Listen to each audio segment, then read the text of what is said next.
Hello and welcome to another TLDR EU video. With Brexit negotiations continuing along between the EU and UK, we thought it would be time to step back and take a look at EU negotiations past, present and future, specifically taking a look at where negotiations have failed in the past, where they've succeeded and where they're still ongoing, all the while analysing what the EU really wants.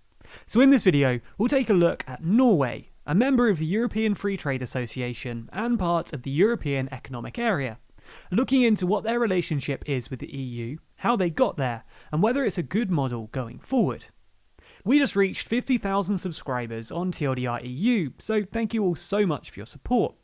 But we know that a whole bunch of you haven't clicked the button just yet, so if you're still waiting, then be sure to lend us a hand. Also, hitting the bell icon means that you'll be notified next time we release a video in this series about the EU's deals, or you can find a link to the playlist in the description. Now, before we get any angry comments, yes, I know that technically Norway's relationship isn't a trade agreement in the traditional sense. That being said, Norway's relationship with the European Union, one that's constantly evolving, is an interesting one to consider, so we're doing it anyway. As always, let's get some background first. In 1960, the European Free Trade Association, or EFTA, was established, aiming to promote closer economic cooperation and free trade in Europe, with substantially more members than now, including Norway, Austria, Denmark, Portugal, Sweden, Switzerland and the UK. Since then, the group has shrunk, as members decided to further integrate into the EU by joining the EEA or the EU itself. Between 1961 and 1967, Norway, along with Ireland, Denmark and the UK, twice applied to join the European Economic Community, twice being struck down by French President Charles de Gaulle, who also explicitly vetoed the UK's application, leading to a freezing of other members' applications to the club. In 1969, following the resignation of de Gaulle, the country's applications were reheated, with negotiations finally beginning the next year. The negotiation of joining the European community was finally put to the Norwegian people in a referendum in which 53.5% of Norwegian rejected European community accession, something they do yet again in 1994, rejecting explicit EU membership with a majority of 52% of the Norwegian electorate. The very purpose of the European Economic Area is clear: access to the European single market without becoming a member of the European Union. As the European Parliament themselves report, the current EFTA countries do not wish to join the EU.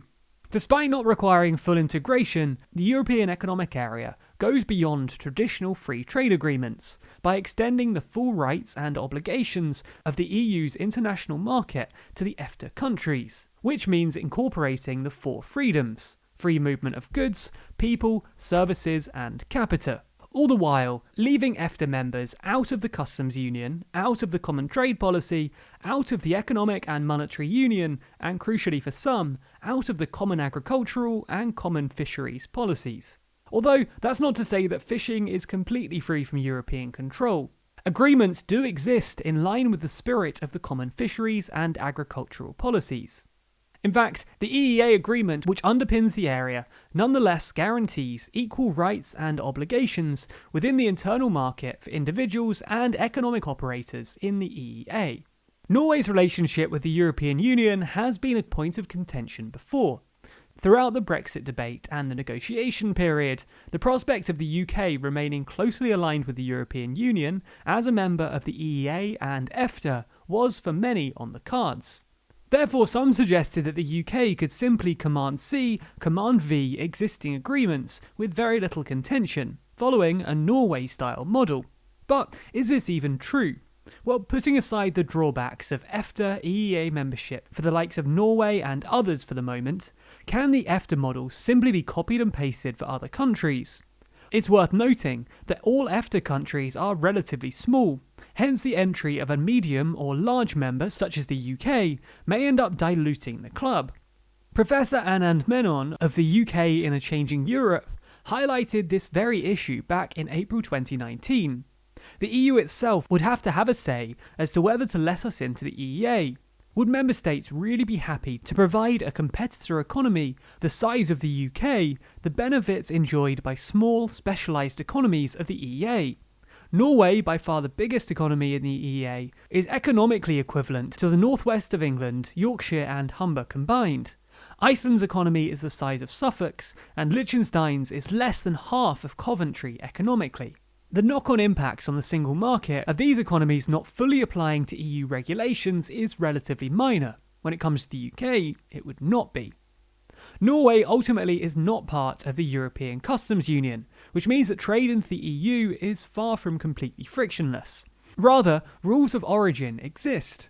Norwegian goods, barring farm produce and fish, can be imported tariff-free into the EU, but Norwegian exporters must prove that their goods qualify as having originated in Norway to benefit from this preferential treatment, with the Institute for Government stating that typically, an export arriving in the EU from Norway needs to be 60% local value added to be eligible for tariff-free access.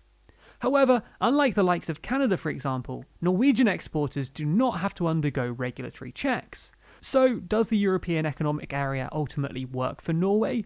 Well, from a friction point of view, yes. Norway applies EU regulations and thus avoids most of the non-tariff barriers. Border processes are streamlined given shared IT systems and joint control zones, and EEA waivers means that entry-exit declarations aren't required, further reducing friction.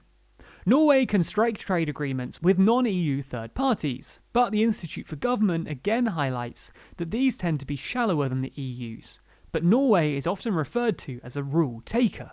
EEA members are consulted on new single market rules, but otherwise have no vote in deciding whether or not they're actually implemented. Regardless, Norway themselves stress the closeness of their relationship with the EU. In a Norwegian Ministry of Foreign Affairs brochure entitled Norway and the EU Partners in Europe, it's highlighted that Norway and the EU share the same fundamental values and face many of the same challenges. Close cooperation at political level is essential to find joint solutions to these problems. Norway seeks to promote its interests and contribute to a positive development in Europe.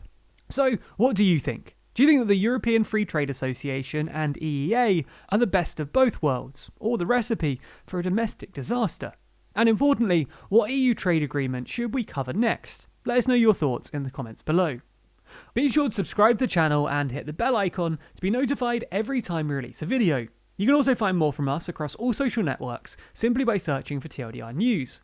Special thanks to our Patreon backers who make videos like this one possible. And if you want to see your name listed at the end of videos, then be sure to back us on Patreon. There's a link to that in the description.